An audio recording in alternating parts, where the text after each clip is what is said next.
I woke up with a pounding headache and a vague sense of impending doom. One moment I was in my tiny human apartment, the next I was lying on a soft, strangely warm bed surrounded by the faint hum of alien machinery. My eyes fluttered open to find 4 fox-eared sisters crouched around me, ears twitching in perfect unison, tails flicking like metronomes of judgment. "Ah," the tallest one said, her tone a mixture of curiosity and mild accusation. "You are awake. Perfect timing for observation and compliance evaluation." Where am I?" I croaked. My voice sounded small and fragile, which apparently delighted them. "This is your cabin on the Fox cruiser," another sister replied. "We must ensure you are properly accounted for." She leaned slightly closer, tail brushing my arm. "It is a delicate procedure." I froze. "Delicate procedure?" "Yes," she said matter-of-factly. "All human activities must be observed. You are valuable. Guarding commences immediately." I blinked. Valuable? Guarding? This was already way above my pay grade. Before I could protest, one of them picked up my hoodie from the bed and sniffed it delicately. Aromatic. Your scent is complex. Indicates distress and human fragility." "Fascinating. Do not sniff my hoodie," I shouted, trying to grab it back. She tilted her head. "You wish me to leave, or do you desire company?" I choked on air. "Company? That sounded entirely too intimate." "Neither. Just don't." "Noted," she said, tail flicking in amusement. "We shall hover nearby at an optimal distance for observation." Hovering nearby quickly became the understatement of the century. They practically squared off at each corner of the cabin, their tails brushing everything I owned, their eyes tracking every minor twitch. I got up to make coffee, and all 4 sisters followed, crouched low like predatory shadows. I poured the coffee and, in my sleepy confusion, spilled a few drops on the floor. Immediately, one sister hissed. "Spillage detected. Initiate cleanup protocol." "Cleanup protocol?" "Yes. Ritualized surface maintenance. Essential for human compliance and safety." Before I could blink, 2 sisters were on the floor, wiping up every droplet with a reverence I've never seen outside of a cathedral. The 4th inspected my mug like it were a priceless relic. "You humans drink from these daily," she said. "Is this a ceremonial vessel?" "No. It's a mug." She frowned. "Ceremony or not, it must be handled correctly." By now, I was realizing my entire human existence had become a living study in overanalysis. Every gesture, every sigh, every mundane action was either a potential offense or a misinterpreted signal. Stretching my arms meant asserting dominance. Yawning indicated submission. Adjusting my pants, well, they whispered to each other in alarmed tones. "Perhaps privacy is required," one whispered. "Oh, you want us to leave, or do you need company?" another teased, voice dripping with mischief. I groaned. Company was not what I wanted. Brushing my teeth became another ordeal. They hovered over the sink, inspecting every stroke. "Are you performing the oral hygiene ritual correctly?" "Yes. Just do not interfere." They only tilted their heads and nodded. Observation is itself a lesson. I sank back into the chair. I realized this was not going to be a simple ride. These sisters were programmed, or culturally compelled, to treat me like precious cargo, a live artifact, a walking demonstration of human fragility and absurdity. And worse, they clearly found everything I did fascinating, which translated into relentless surveillance. Then came the shirt incident. I had accidentally left one of my t-shirts draped over the chair. One sister picked it up, sniffed it delicately, and held it against her cheek. "This garment, it conveys your daily stress levels. Perhaps wearing it will honor your rituals." "No. Do not wear my shirt." "But consent may be assumed," she said innocently, "for educational purposes." I buried my face in my hands. Educational purposes. Everything was now under the guise of research, which made their actions technically permissible, yet deeply mortifying. Even sitting on the couch required careful negotiation. "Do not sit in that position," I said. "You mean this?" she asked, delicately positioning herself beside me, tail curling slightly across my leg. "No. Absolutely not. You humans exaggerate for comfort," she said seriously. "I am merely adapting to your practice." I could already hear the whispers forming in my head. Human captive, Fox sisters, intimate training exercises. The mental image alone was enough to make me sweat. Breakfast became a full-blown ritual. They hovered as I poured cereal. One measured the milk with precise attention, tail flicking every time I stirred too fast. Another inspected the spoon like it was a ceremonial dagger. "You consume in an irregular rhythm," she pointed out. "I'm hungry," I muttered weakly. "Yes, but proper form is necessary," she said. "Efficiency and respect for human tradition must be maintained." I realized I was slowly losing my sanity. Everything in my cabin, my hoodie, my mug, my very limbs, had become part of a cosmic classroom. And worse, I was the sole instructor. Then, one of the sisters leaned closer, eyes sparkling. "Shall we practice hand gestures? Humans communicate intent through subtle motions. Your form is inconsistent." "No!" I shouted. "Do not just stop." She only smiled. "Stop is a temporary boundary. We will return at a suitable interval. Meanwhile, I will observe quietly." Quietly. Sure.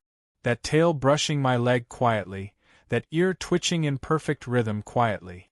By mid-morning, I had accepted a simple truth. The sisters were never leaving. Privacy was an alien concept.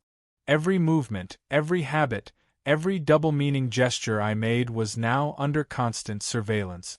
Every object in the cabin had ceremonial significance in their eyes. And somehow, despite my humiliation, I could see a glimmer of admiration in their behavior. I, a hapless human, was the center of a foreign crew's fascination.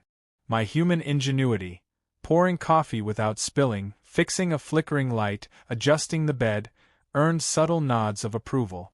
HFY moments, even in the most ridiculous circumstances. By the time I collapsed onto the bed in exhaustion, all four sisters were crouched around me, tails swishing gently, eyes gleaming with curiosity. "Observation complete," one said. "We shall remain vigilant." I groaned. Alive. Mostly sane. And now, a permanent cabin exhibition piece on a Fox cruiser. By the time I managed to drag myself to the small workspace in my cabin, the sisters had already transformed it into what they proudly called a human protocol observation zone. Notebooks, pens, and even my own gadgets were carefully arranged as if ready for a ceremonial inspection. One of them, the one with the ears that twitched whenever I moved, leaned over the desk. "We must ensure every action you perform follows human rules. Deviations are dangerous." "Dangerous," I repeated, pinching the bridge of my nose. "I'm just trying to write a message, not launch a starship." "You underestimate the subtlety of human behavior," she said. "Even minor movements can indicate dominance, submission, or other intentions." She gave a barely there twitch of her tail, which in her culture apparently suggested amusement. In mine, it suggested imminent chaos. I sighed and picked up my notebook. I wanted to diagram my day: eat, drink, type, nap, repeat. Simple, human, predictable. But even my mundane gestures were under scrutiny. I poured water into a cup, and one sister hovered nearby. "Observe the angle, the tilt, the precise control of flow," she instructed, her eyes gleaming. "I just want a drink," I said, exasperated. Attention to detail is key. Even hydration has protocol. She then stepped closer, tail flicking ever so slightly over my lap. "Do you prefer solitude while drinking?" "No," I shouted, flinching. "I prefer not to be touched or observed that closely." "Ah," she said, undeterred. "A lesson in privacy. We shall maintain a respectful, yet constant presence." I groaned, realizing that the phrase constant presence was code for, We will hover and tease endlessly.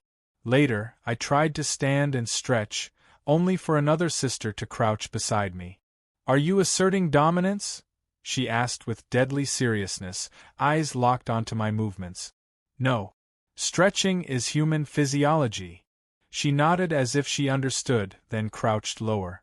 We will continue to monitor subtle human gestures. This is educational. Everything was educational. Every blink, every yawn, every inch of personal space was catalogued. Even my hoodie, which had become a sacred artifact, was now draped ceremonially over the chair. One sister sniffed it delicately. Aroma suggests stress. Perhaps wearing it will stabilize your emotional signals. No. That's not necessary. Only for protocol, she insisted. Breakfast was an entirely new ordeal. I poured cereal while two sisters crouched near the table, measuring the precise amount of milk and cereal, tails twitching like warning flags. Humans consume in irregular patterns, one noted, which may indicate chaos in their daily rhythm. I'm just hungry, I said, my patience fraying. Yes, she replied. But proper observation ensures comprehension. Coffee was another hazard zone. I stirred it slowly, aware that any splatter could trigger a full ritual cleanup. One sister hovered with a small cloth, ready to dab at any potential spillage. Her eyes gleamed with excitement. Even minor miscalculations must be addressed immediately, she said. I tried to type a quick message on my tablet, only for another sister to hover beside me. Keyboard usage is inefficient. Allow me to demonstrate correct ergonomic procedure. No. Stop demonstrating. You will learn faster through observation, she said, curling her tail in a way that brushed the side of my chair. Every touch was unintentional in her eyes, but it carried more implication than I could handle. At one point, I attempted to retrieve my mug. The sisters flinched in unison. Hands approaching object too quickly, one whispered. Are you asserting dominance or requesting companionship? I'm just thirsty, I shouted. Assertion detected, she replied, jotting notes in a small notebook. Future protocol. Ensure hand gestures communicate clarity, not intimacy. Even brushing my teeth became a guided inspection. One sister hovered with a small mirror. Ensure proper technique. Clean teeth reflect emotional stability. Emotional stability? I yelled, pointing at my molars. Yes. Observed hygiene correlates with human well-being, she said, tail flicking across the floor. By mid-morning, I realized that my human logic was completely insufficient. Every minor action was either misread as a ritual, an affectionate gesture, or a subtle dominance test. I was trapped in a living laboratory, with 4 Fox sisters as both observers and participants. Then came the shirt incident. I had draped one of my t-shirts over the chair absent-mindedly. One sister picked it up delicately, sniffed it, and held it against her cheek. Garment conveys your emotional rhythm. Wearing it demonstrates understanding. No. Absolutely not. Only for educational purposes, she said sweetly. I groaned. Everything is for educational purposes. She tilted her head, ears twitching. Correct. But teaching humans requires diligence, and you are highly instructive. By noon, I realized my cabin had become a ceremonial stage for human behavior, every object a prop, every movement a lecture. The sisters blocked every doorway, hovered with tails brushing my personal space, and scrutinized every gesture. Asking for privacy was met with teasing. Oh, you want us to leave, or do you need company? Even the mundane act of sitting on the couch required negotiation. Do not sit like that, I said. You mean this? One asked, adjusting her posture delicately beside me, tail flicking lightly. No. Absolutely not. You humans exaggerate comfort. I am adapting to your rituals, she replied. I realized this was my new normal. Every coffee spill, every yawn, every minor sneeze was now a ceremonial performance in their eyes. I had become a living artifact, observed, documented, and celebrated for my every human flaw. And yet, amidst the chaos, I caught glimpses of admiration in their behavior. I had fixed a small console flickering above the bed. They nodded subtly. I had adjusted the gravity regulator for comfort. Another nod. My ingenuity and resourcefulness were earning their respect, albeit in a hilariously overblown way. HFY moments, even in the midst of relentless absurdity. By the end of the morning, I collapsed into the chair, exhausted. All 4 sisters crouched around me, tails flicking, ears twitching in perfect rhythm. "Observation complete," one said solemnly. "We shall remain vigilant." I groaned, realizing a new truth. I was never going to have privacy again. I was alive, mostly sane, and now the permanent centerpiece of a Fox Cruiser comedy. By mid-afternoon, the cabin was no longer just a personal space.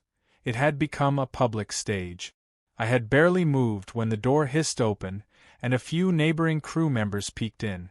The Fox sisters immediately straightened, tails flicking in unison, as if signaling, "Human under supervision." "Oh, guests," I whispered, panicking. "Yes. Observation required," one sister said, crouching like a sentry beside me. "Humans respond poorly to unsolicited appearances. We will guide protocol." The guests stepped inside cautiously, clearly intrigued by the sight of 4 Fox sisters guarding a single human. Every minor gesture I made was now under interpretation, every twitch analyzed for hidden meaning. I tried to pour water, and one sister's tail brushed the side of my arm. "Do you consent to touch during hydration?" she asked politely. "No. I do not consent. Protocol requires verbal confirmation," she said, tail swishing like a pendulum. The guests exchanged glances.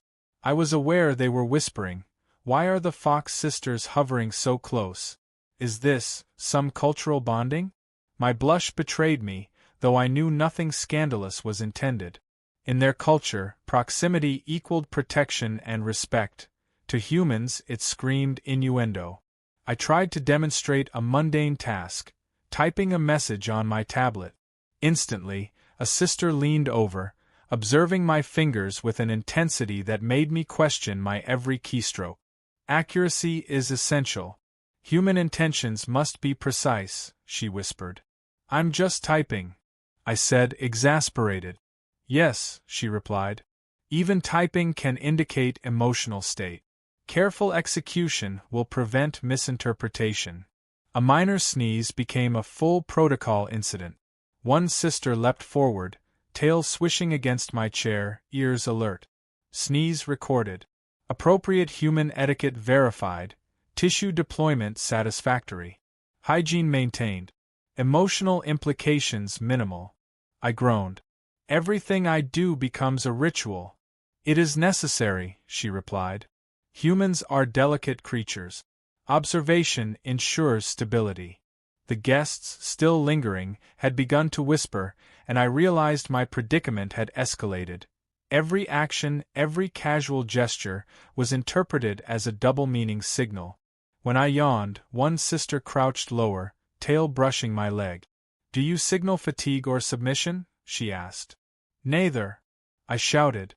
"You must clarify intent," she said, jotting notes in her small notebook. Then came the coffee spill incident again. I had barely moved my cup when a few drops fell onto the desk.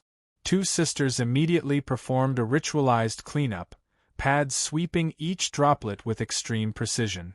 One muttered, "Even minor spills can alter human perception. Must be corrected immediately." I pinched my nose. Human perception? Meanwhile, the guests were quietly observing, and I knew the story had already begun. Human under Fox sisters' supervision, possibly intimate? I could almost hear the gossip forming in their heads. One sister leaned close, tail brushing my arm. "Do they understand boundaries?" she asked quietly. "Yes. I think so," I muttered. "Excellent. Then we shall proceed to behavioral demonstration," she said, eyes sparkling. "Observe, guests, correct execution of human daily habits." I froze. Behavioral demonstration? My every move was now public education. I poured water, stirred cereal, even adjusted my chair, all under their scrutiny. One sister leaned closer when I reached for my mug. Are you preparing for hydration or requesting companionship? I'm thirsty, I groaned. Protocol requires clarification, she said, tail curling lightly over the edge of my leg. The guests tried to hide their smirks. I knew they were thinking this is either cultural enrichment or scandalous entertainment. Either way, I was the unwilling star. Then the shirt incident happened again. A sister picked up my t-shirt from the desk and held it delicately.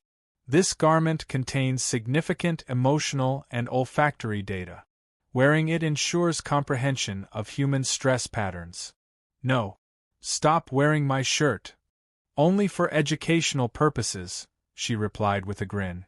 I groaned. Everything is educational purposes.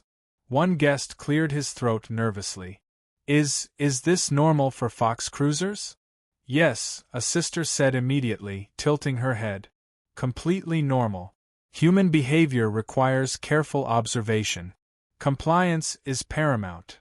I buried my face in my hands. Compliance? I was beginning to understand. My entire life, from the moment I woke up, had been hijacked by a combination of alien rigor and cultural misunderstanding. The guests, evidently overwhelmed by what they were seeing, edged closer. I tried to demonstrate eating with utensils. One sister hovered over my shoulder, measuring each bite with precise attention. Do you understand rhythm? Humans require cadence in consumption to maintain internal harmony, she said. Rhythm? It's lunch, I whispered. Precision is necessary for social comprehension, she replied. By late afternoon, my cabin had become a stage of absurdity. Every object was a ceremonial prop.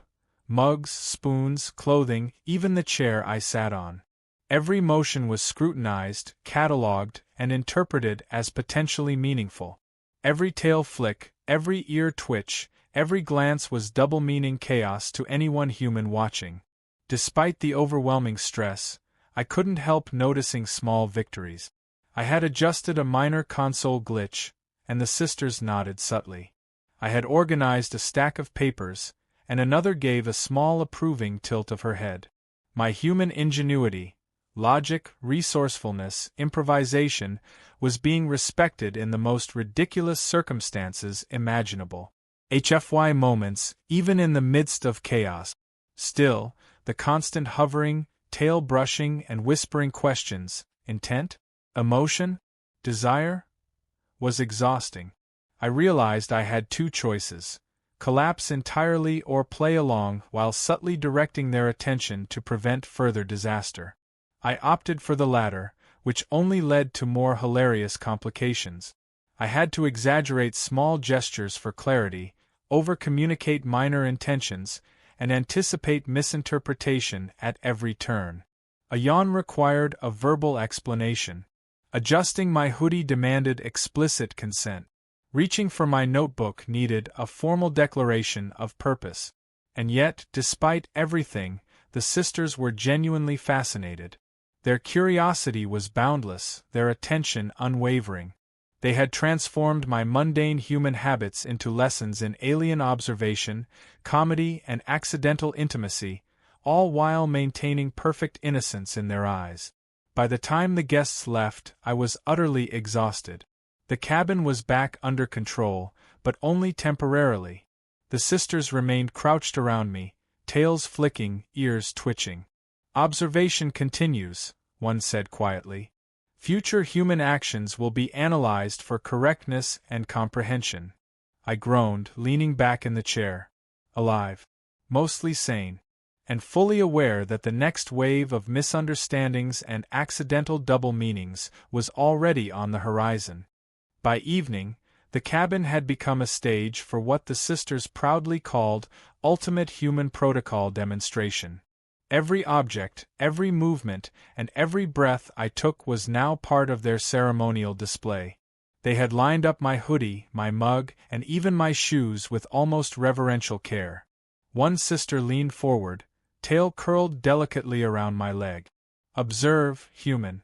This is the culmination of your daily rituals and our observation of proper compliance. I groaned. I had no energy left to argue.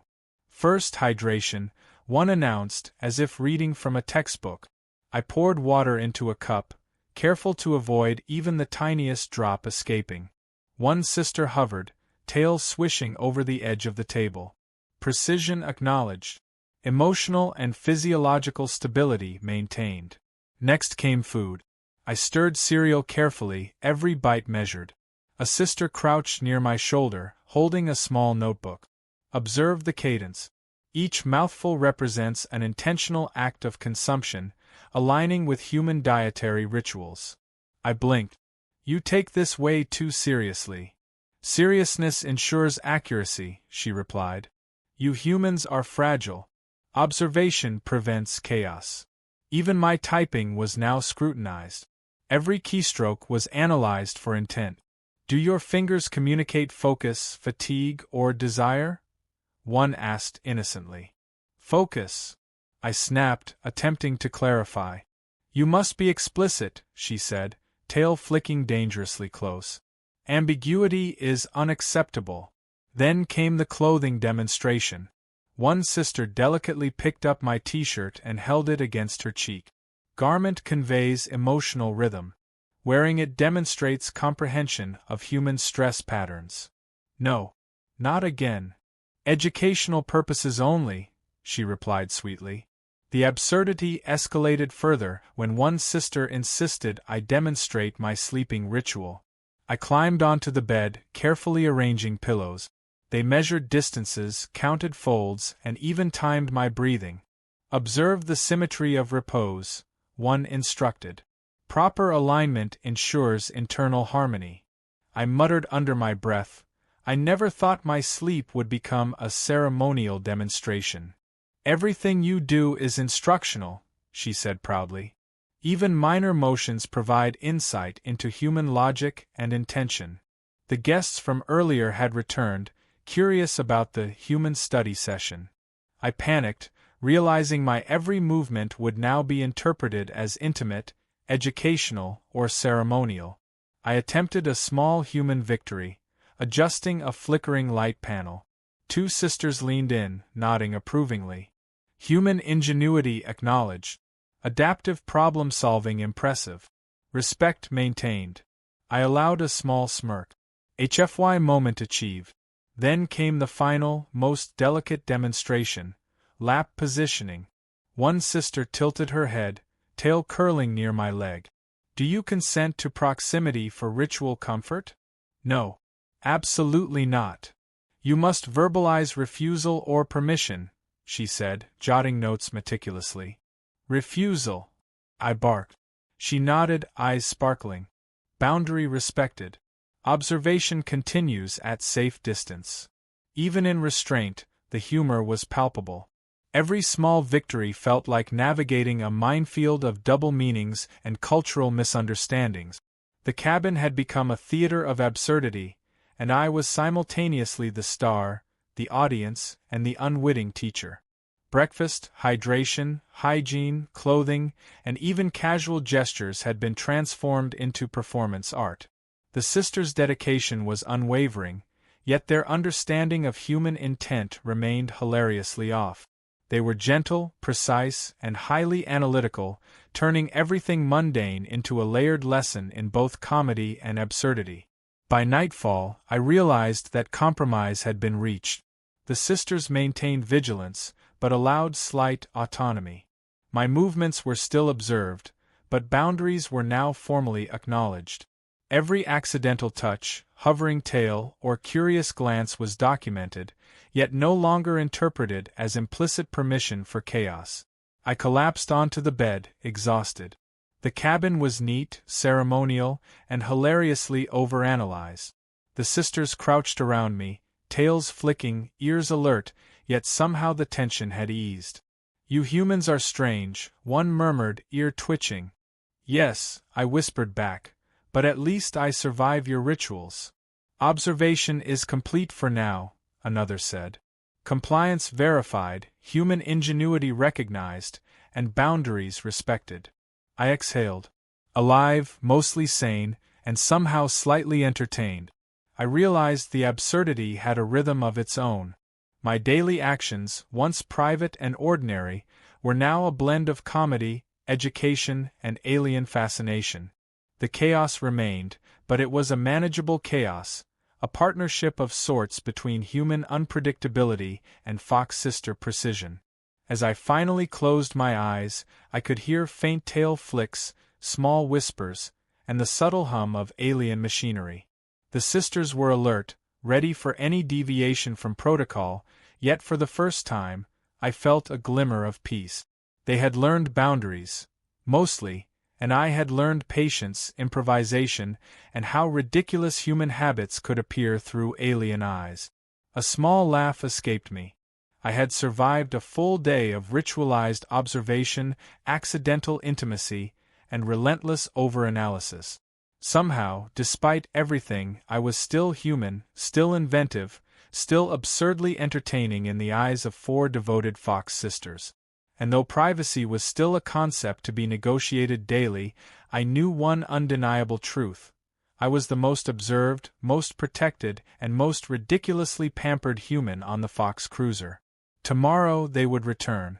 The rituals would resume. The double-meaning chaos would escalate.